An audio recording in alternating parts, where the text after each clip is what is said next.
తాతనో తండ్రో చుట్టాలో ఎవలోగలు రాజకీయంలో ఉండాలి. పార్టీలా ఇంతో అంత పతార ఉండాలి. పైసా బలం బలగం ఉండాలి. గప్పుడు పాలిటిక్స్లో పాదం మోపితే పార్టీలు అల్కగా టికెట్లు ఇస్తాయి. పలానా లీడర్ కొడుకట దాయన మన్మరాలట అని పబ్లిక్ సుతా ఆలోచన చేస్తారు.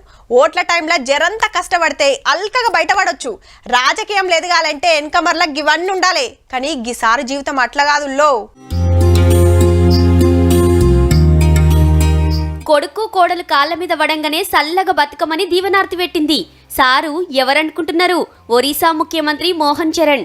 పెద్దమ్మ సారోళ్ల తల్లి.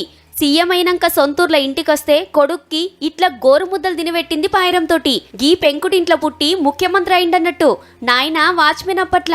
మోహన్ సారు కష్టపడి లాయర్ చదివి అటెన్క బీజేపీ లీడర్ అయిండు. తొల్త ఊరి సర్పంచ్గా గెలిచిండు. 4 మాటల ఎమ్మెల్యే అయిండు.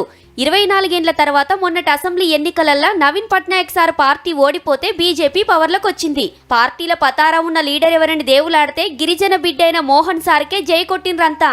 గీ ఇంట్లో పుట్టి సర్పంచ్ అయి ఎమ్మెల్యే అయి ఇప్పుడు రాష్ట్రాన్ని ఏలుతుండంటే తారీఫ్ చేయాల్సిన ముచ్చటేనబ్బా.